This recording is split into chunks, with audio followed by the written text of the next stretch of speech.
سے خوش ہیں۔ تو میری بہنوں، حضرت حاجر علیہ السلام نے صاف ستھرا بنا کر حضرت اسماعیل علیہ السلام کو بھیج دیا، اور بھیجنے کے بعد پھر کیا ہوتا ہے؟ اللہ اکبر، اللہ اکبر، کیا ہوتا ہے؟ مکہ شریف میں ایک جگہ مینا ہے، حضرت ابراہیم علیہ السلام اپنے بیٹے کو لے کے جاتے ہیں اور وہاں پہنچ جاتے ہیں، اور پہنچنے کے بعد بیت اللہ کی طرف اپنے بیٹے کا چہرہ کرتے ہیں۔ میری بہنوں، سننا بھی آسان ہے، کہنا بھی آسان ہے، ذرا تصورات میں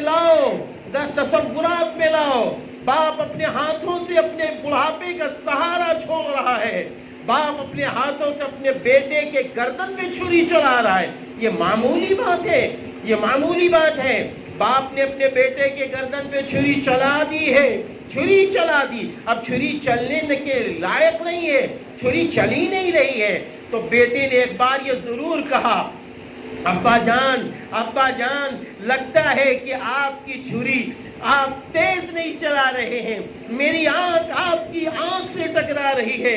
اے میرے پیارے ابا، آپ ایسا کیجئے، میری آنکھ پہ پٹی باندھ دیجئے، میری بہنوں اب چھری چلائیے۔ لیکن کیا ہوتا ہے؟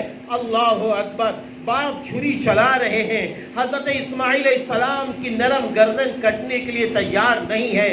وجہ کیا ہے؟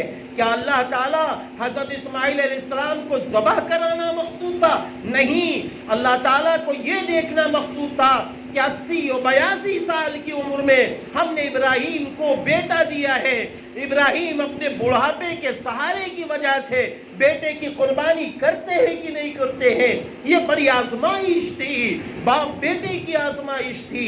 اس لیے میری بہنوں، اللہ تعالیٰ نے پھر کیا کیا؟ اللہ تعالیٰ نے یہ کیا، فوراً حضرت جبریل علیہ السلام سے کہا، اے جبریل جلدی جاؤ، باپ نے اپنے بیٹے کی گردن پر چھری چلانا شروع کر دیا ہے، چھری چلنے لگی ہے، ارے جلدی جاؤ۔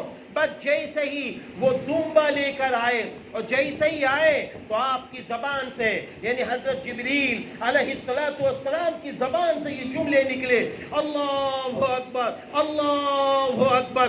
بس یہ سننا تھا کہ حضرت ابراہیم علیہ السلام نے سمجھ لیا اللہ کی طرف سے بشارتیں ہیں۔ بس کیا تھا؟